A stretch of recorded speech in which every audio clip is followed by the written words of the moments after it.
Je veux annoncer la toute nouvelle gamme de produits Vetted. Notre casquette Believe que vous pouvez voir juste ici. Elle est superbe. Notre t-shirt Believe, il est génial, je vous le promets. Allez sur vettedmerch.store, jetez un œil et dites-moi ce que vous en pensez. Quoi de neuf, les Vetteds? Ici Patrick de Vetted. Aujourd'hui, nous parlons de ceci.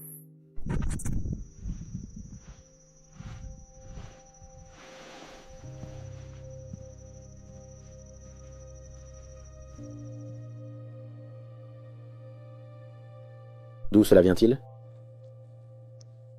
Ça vient du laboratoire national de Los Alamos. Ton père est mort, c'est ça?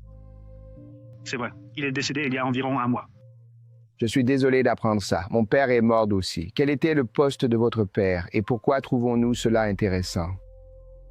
Il était responsable de toute l'informatique et de la cybersécurité pour l'ensemble du laboratoire. Oui, dans l'extrait, vous parlez au fils d'un ancien responsable de la cybersécurité à Los Alamos. Il possédait un trésor de dossiers sur les ovnis. Que contenait-il? Ouais, eh bien, écoutez, ce n'est pas inhabituel pour moi. Je suis devenu en quelque sorte le centre de réception pour les personnes ayant des informations sensibles sur les phénomènes aériens non identifiés. On me dit, par notre régie, que nous n'avons plus du tout de temps. C'est ce qu'on appelle un avant-goût. Jérémy, je vous en supplie, vous devez revenir dans l'émission. Le film de Michael Lazowski, Sleeping Dog, leur donne une idée de ce que 100 journalistes possèdent désormais. S'ils ne publient pas la prochaine révélation sur l'ingénierie inverse de vaisseaux d'intelligence non humaine, et s'ils n'abordent pas ou ne commencent pas à aborder les aspects biologiques, alors ils ont vu les systèmes de fichiers dans Sleeping Dog. Ce n'est plus seulement entre mes mains. Ce n'est plus seulement entre les mains de George Knapp. Ils ont promis la transparence sur ce qu'elles savent des phénomènes aériens non identifiés. Il est temps de dire la vérité au public américain.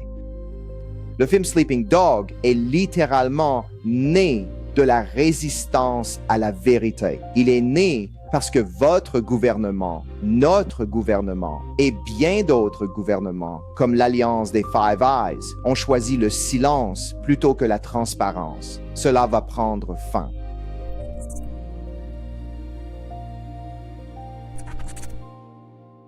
Pourquoi ne publiez-vous pas les fichiers promis? À ce jour, George Knapp et moi avons publié tout ce que nous avons examiné et vérifié à notre satisfaction. Si vous en voulez plus ou mieux, allez le chercher, champion.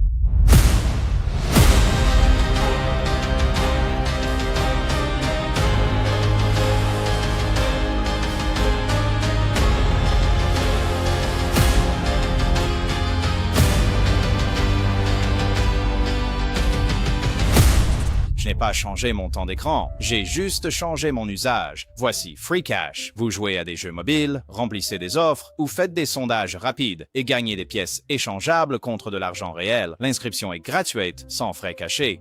Dès mon premier jour, j'ai gagné environ 5 à 10 dollars. La plupart des utilisateurs gagnent régulièrement 30 à 100 dollars par mois. Ce n'est pas un emploi, juste un complément de revenus intelligent. Free Cash a plus de 260 000 avis sur Trustpilot, avec une note de 4,8 étoiles. Il est actuellement classé numéro 1 sur l'App Store au Royaume-Uni et numéro 2 aux États-Unis et en Allemagne. Elles ont déjà versé plus de 250 millions de dollars à leurs utilisateurs. Les retraits sont simples, 25 $ minimum pour votre premier retrait, puis aucun minimum par la suite. Vous pouvez être payé via PayPal, crypto-monnaie ou carte cadeau. Si vous voulez essayer, utilisez le code QR ou le lien dans ma description. Les nouveaux utilisateurs reçoivent un bonus de 10 $ après avoir terminé leur première offre. Assurez-vous simplement d'activer le suivi de l'application. Alors, qu'attendez-vous? Allez découvrir Free Cash. Très bien les Vetteds, cliquez sur le bouton j'aime, ça aide vraiment les vidéos et bien sûr si vous n'êtes pas encore abonné, cliquez sur le bouton s'abonner. Très bien. Nous avons beaucoup de choses à aborder aujourd'hui. Rapidement, je voulais dire que la dernière vidéo que j'ai publiée sur les UAP, le GERB et les sources secrètes, fait beaucoup polémique. Je reviendrai sur certains points lors d'un prochain direct, alors soyez prévenus. Passons maintenant à la vidéo d'aujourd'hui. L'essentiel est ceci. En juin, début juin, le 9 juin, Jeremy Corbell a donné une entrevue sur Mystery Wire et a essentiellement dit que, vous savez, si le gouvernement ne publiait pas certains dossiers, il allait lui-même les rendre publics. Et les gens se demandent, à nous, se passe-t-il avec ça? Parce que d'autres séries de dossiers ont été publiées et il n'y avait vraiment rien dedans. Alors, les gens se demandent, tu sais va être arrivé à ces dossiers, Jeremy? Ces dossiers qui devaient sortir. Eh bien, quelqu'un lui a posé la question sur Twitter hier et il a répondu, nous allons voir ça car beaucoup de gens ne sont pas satisfaits de sa réponse. Je tiens à remercier tout particulièrement Red Panda Koala sur Twitter pour m'avoir informé de la réponse de Jeremy Corbell et j'ai même utilisé quelques-uns de ses extraits dans la vidéo d'aujourd'hui mélangés aux miens. Très bien, pour mieux comprendre cette situation, nous allons devoir procéder à une analyse inversée. Revenons donc au 9 juin. C'est ce qui suscite tout ce remue-ménage. J'ai fait une vidéo à ce sujet qui donne plus de détails, si vous voulez. Je mettrai un lien dans la description. Mais voici un extrait de cette vidéo qui nous donne la base de l'affirmation majeure de Jeremy, n'est-ce pas? Que si ces informations ne sont pas révélées, il les publiera lui-même. Regardez. Le film de Kaliszewski, Sleeping Dog, leur donne une idée de ce que possède désormais son journaliste.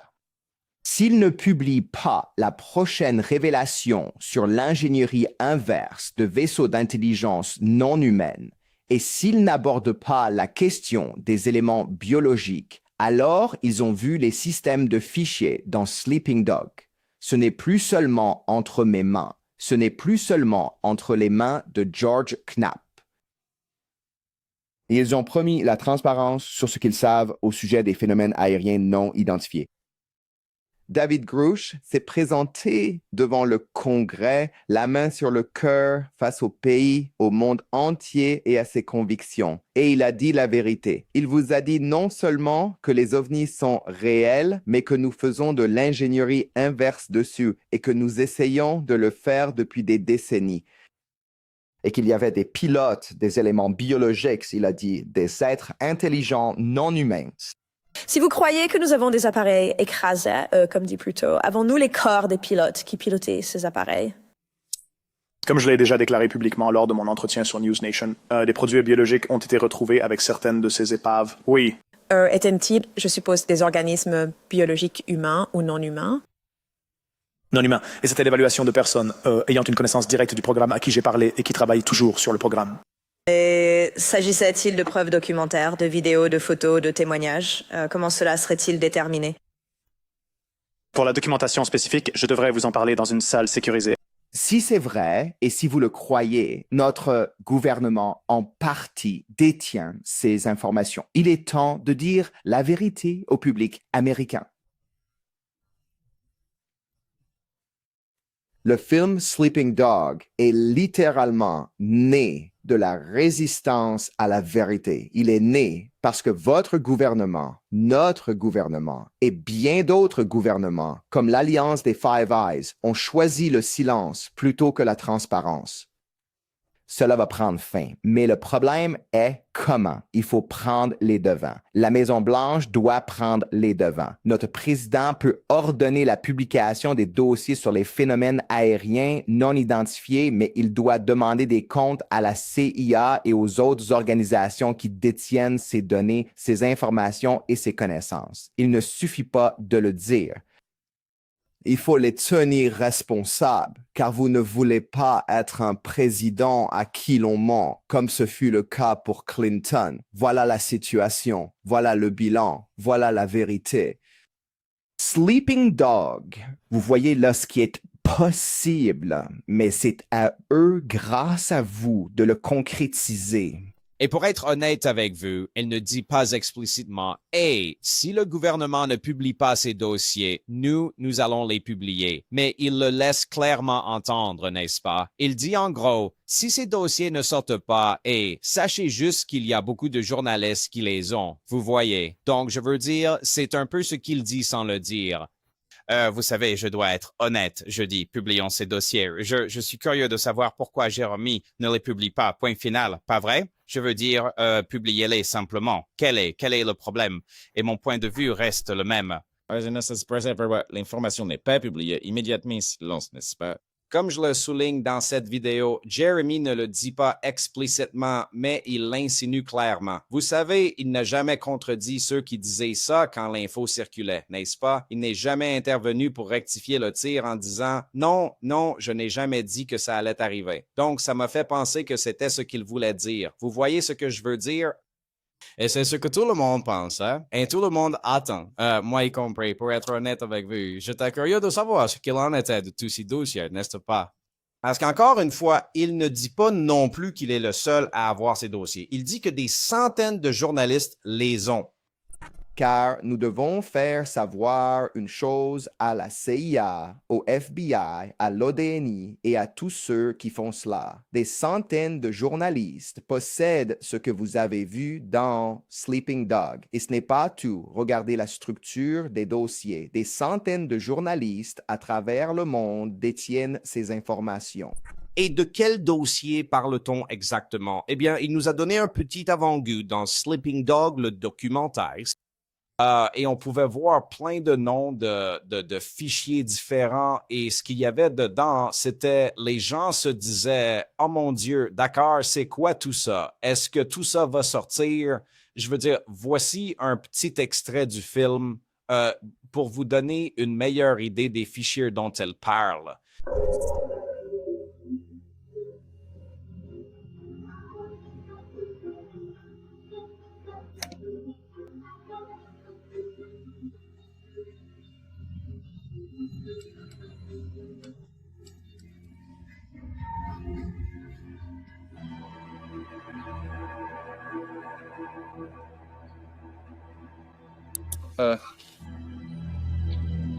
Nous sommes journalistes, mais la situation est très grave. Vous n'êtes pas dans un local sécurisé. Vous n'êtes pas protégé sur une base quelque part. Vous devez être très prudent.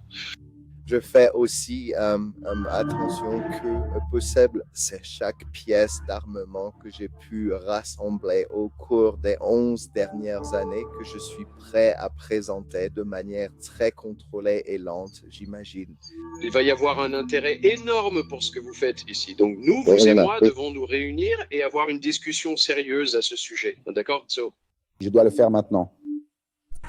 Et comme vous pouvez le voir, il y en a beaucoup, n'est-ce pas? Je veux dire, c'était ça le but. On allait obtenir de l'ingénierie inverse et, vous savez, des documents sur la biologie d'entités non humaines, pas vrai? Des extraterrestres, des vaisseaux et des corps extraterrestres, ce qu'on veut, quoi. Eh bien, nous n'avons rien eu de tout cela dans les tranches. En fait, nous n'avons vraiment rien eu de concret, à mon avis. Quelques histoires intéressantes, mais c'est tout. Pas la preuve irréfutable que beaucoup de gens attendaient, je suppose, dans ces dossiers. Je ne pensais pas vraiment que le gouvernement publierait une preuve irréfutable du plus grand secret jamais caché à l'humanité. Juste comme ça, vous voyez ce que je veux dire. Sur un site gouvernemental un beau jour. Tenez, voilà, non. Mais peu importe. Quelqu'un a demandé à Jeremy Corbell, vous savez ce qu'il en était des dossiers. Et, eh bien, elles ne l'ont pas demandé aussi élégamment que je viens de le faire. Ils ont dit ceci précisément. Alors, un certain Ross demande « Pourquoi ne publiez-vous pas les dossiers promis? En tant que journaliste, escroquer ou faire de fausses promesses dans n'importe quelle profession est un acte louche et irresponsable. Vous vous intéressez plus au clic et à l'engagement qu'à tout le reste. Ce sujet mérite plus d'attention et de respect, Dick. Et, vous savez, les gens sont frustrés, mais ce n'est vraiment pas une façon polie de poser la question. » Mais néanmoins, Jeremy a répondu, « Est-ce George Knapp et moi avons publié tout ce que nous avons examiné et vérifié à notre satisfaction. Si tu en veux plus ou mieux, va le chercher, champion. » Eh bien, voilà. Et vous savez, les gens n'étaient pas contents de la réponse de Jeremy Corbell. Il se fait complètement démolir. Exactement comme je me suis fait démolir, honnêtement, avec ma vidéo sur les phénomènes aériens non identifiés. C'était en fait du 50-50, pour être honnête avec vous. Il y avait beaucoup de gens qui m'ont soutenu quand j'ai pris la parole et d'autres qui ne l'ont pas fait. Ça crée le débat. Quoi qu'il en soit, j'en parlerai lors du direct, comme je l'ai dit. Mais je n'ai vu personne soutenir Jeremy dans ce cas précis. Peut-être quelques personnes, mais dans l'ensemble, les gens sont mécontents et c'est nuancé. Je pense que les gens sont juste contrariés en général par les promesses faites dans cette communauté. J'en fais partie, n'est-ce pas? J'en parle tout le temps sur la chaîne. Tant de gens font des promesses, dans 2 semaines, bientôt ça va arriver, et une révélation fracassante. Je veux dire, encore une fois, la raison pour laquelle j'utilise révélation fracassante, il y a une révélation fracassante chaque semaine. Plusieurs révélations par semaine, n'est-ce pas? Pourtant, rien ne se passe, pas vrai? De fausses révélations. Les gens sont frustrés, n'est-ce pas? Et vous savez, Jeremy a bien laissé entendre Rakes qu'il allait publier des fichiers, puis il ne l'a pas fait. Et sa réponse est, eh bien, nous avons déjà tout publié, mais attendez une seconde. Qu'est-il arrivé à tous ces fichiers? Qu'est-il arrivé à tous ces fichiers? Vous voyez ce que je veux dire? Il y a plein de dossiers. Où sont les centaines de journalistes? Des centaines. Ça fait beaucoup. Vous vous rendez compte? Des centaines? Je veux dire, on parle de 200 ou de 900? Quoi qu'il en soit, de 200 à 900, ça fait beaucoup de journalistes, non? Où sont-ils? Pourquoi n'ont-ils pas publié les dossiers, hein? Je veux dire, je ne sais pas. Est-ce parce que d'autres tranches arrivent et que dans ces tranches se trouveront certaines des choses dont Jérémy parle, alors il attend simplement? Je ne sais pas. Vous savez, c'est une chose compliquée. Est-ce ça? Est-ce qu'il y a juste d'autres choses à venir? Alors, il attend. Je veux dire, il n'a pas donné de calendrier sur le moment où il publierait les documents pour être juste, n'est-ce pas? Mais encore une fois, nous avons reçu des tranches et rien n'est sorti. Donc, soit Jérémy sait que d'autres tranches vont sortir et peut-être qu'elles contiennent des choses plus importantes, du moins ce dont il parle, et c'est pour ça qu'il attend. Mais pourquoi ne pas simplement le dire? Vous pourriez simplement dire, eh bien, d'autres tranches arrivent. Je vois pas en quoi cela révélerait quoi que ce soit. Vous savez, je pense que les gens pensaient ça. Je ne sais pas, n'est-ce pas? C'est... Encore une fois, et je pense que Jeremy subit la frustration de beaucoup de gens, mais en même temps, je comprends pourquoi ils sont frustrés, non? Mais tu sais, encore une fois, Jeremy n'a pas donné de calendrier, mais on a eu des tranches depuis et rien n'a été publié, n'est-ce pas? Ça semblait très, tu sais, immédiat. Ça se passe maintenant alors qu'il a fait tous ses commentaires. Donc, encore une fois, je comprends la frustration des gens. Mec, tu sais, je ne veux pas en vouloir aux gens qui sont frustrés par tout ce mouvement de divulgation, n'est-ce pas? C'est très frustrant. Je veux dire, même les lanceurs d'alerte disent qu'ils sont frustrés. Mais pourquoi n'aurions-nous pas le droit d'être frustrés alors? Tu vois ce que je veux dire? C'est tellement stupide. Nous sommes frustrés par tout ça. C'est comme des poupées russes de frustration. Vous voyez ce que je veux dire? Oui, je pense que tout le monde en est là. Les gens sont très, très frustrés. C'est dur de rester confiant et optimiste quand tant de promesses sont faites. Et ce n'est pas qu'elles ne sont pas tenues, bien que beaucoup le soient. Elles restent juste au purgatoire, ces promesses. Ce sont des promesses qui ne seront jamais tenues ou pas tenues, n'est-ce pas? Elles sont juste là, non? C'est comme s'il y avait toujours plus de temps pour que les choses sortent. Donc, on peut toujours continuer à dire que quelque chose va sortir. N'est-ce pas? C'est une boucle sans fin, on ne sait pas où ça commence ni où ça finit. Et je ne comprends pas comment les gens ne voient pas pourquoi ils sont frustrés. Maintenant, encore une fois, ce type aurait pu mieux formuler les choses. Il ne semble vraiment pas être un fan de Jérémy, alors il l'attaque de cette façon. Et je pense que c'est pour ça que la réponse de Jérémy est un peu, vous savez, pour se défendre. Oui, je ne le blâme pas.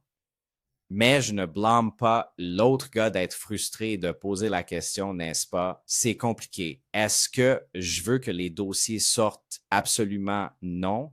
Et quand on est au sommet et qu'on fait de grandes déclarations, les gens vont poser des questions, critiquer et, vous savez, s'en prendre à vous. C'est comme ça que ça marche. Vous savez, et avant ces dossiers, n'est-ce pas, c'est inclus dans le documentaire Sleeping Dog, Jeremy Corbell a parlé de ces autres dossiers de Los Alamos qui prouveraient l'ingénierie inverse et les ovnis sur lesquels le gouvernement travaille, n'est-ce pas? Vous vous souvenez de ça? D'où cela vient-il? Ça vient du laboratoire national de Los Alamos. Ton père Bessin est décédé, c'est ça? Oui, il est parti il y a environ un mois. Je suis désolé de l'apprendre. Mon père est mort aussi. Quel était le poste de ton père et pourquoi trouvons-nous cela intéressant? Il était responsable de toute la sécurité informatique et cybernétique du laboratoire entier. Encore une fois, dans cet extrait, vous parlez au fils d'un ancien responsable de la cybersécurité à Los Alamos. Il possédait une mine de dossiers sur les ovnis. Qu'y avait-il dedans? Eh bien, écoutez, ce n'est pas inhabituel pour moi. Je suis devenu en quelque sorte le point de ralliement pour ceux qui détiennent des informations sensibles sur les phénomènes aériens non identifiés. Et parfois, quand des gens décèdent, leurs proches me contactent. Alors, dans ce film que je n'ai pas réalisé d'ailleurs, ce film a été fait par Michael Lazowski. Ce film traite vraiment de journalisme. Il traite du premier amendement. Il traite de la liberté d'expression. Et ces documents contenaient la preuve absolue que le gouvernement étudie indépendamment le phénomène des objets volants non identifiés depuis des décennies, observant et dissimulant le fait qu'ils étudient l'origine de ces appareils et des pilotes eux-mêmes.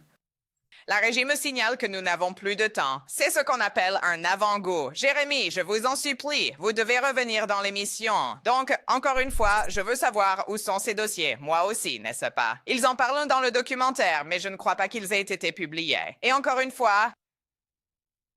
Je suis quelqu'un de patient, mais vous savez, ma patience est mise à rude épreuve, je pense, par beaucoup de gens. Je pense qu'il y a beaucoup de gens bien, Jeremy, George, qui que ce soit, n'est-ce pas? Même Jerb à qui j'ai parlé, ce ne sont pas de mauvaises personnes. Ross Coulthart, ce ne sont pas de mauvaises personnes.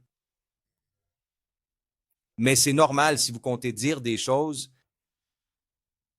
c'est vrai, qui ont de grandes implications et vous faites de grandes déclarations et vous voulez la crédibilité qui va avec. Vous voulez les applaudissements qui vont avec, mais vous ne voulez pas des huées qui peuvent survenir. Je veux dire, ça fait partie du jeu. Les gens vont critiquer, n'est-ce pas? Les gens vont se demander ce qui se passe, non? Et vous pourriez payer pour les péchés des autres. Ça arrive. Ça m'arrive aussi. Je comprends. Encore une fois, je comprends les frustrations. Je suis dans le public aussi. Je ne suis pas sur scène. Je ne fais pas de grandes déclarations. Je n'ai pas de grandes sources. Je n'ai pas de sources secrètes. Je n'ai rien de tout ça. Rien de tout ça. Je ne reçois pas d'informations privilégiées, n'est-ce pas? Je suis comme vous. Je me demande ce qui se passe, n'est-ce pas? Donc, encore une fois, je comprends. Dites-moi ce que vous en pensez dans les commentaires. Jérémy devrait-il être tenu pour responsable de cela? Ou devons-nous lui laisser plus de temps? Devrions-nous lui mettre la pression pour qu'il publie ces éléments? Et encore une fois, qu'en est-il des centaines d'autres journalistes qui les ont? Pourquoi ne se manifestent-ils pas? Personne d'autre n'a admis être l'un des journalistes en possession de ces documents. Donc, encore une fois, des centaines de journalistes, c'est beaucoup. Je ne pense pas qu'on réalise combien de personnes cela représente, rien qu'en Amérique ou dans le monde entier. Je ne sais pas. Encore une fois, c'est la question que je poserai. Il s'agit des journalistes, vous voyez? Bref, dites-moi ce que vous en pensez. On se retrouve dans la prochaine vidéo. Pensez à nous. Chaque jour est un cadeau, les amis. Passe!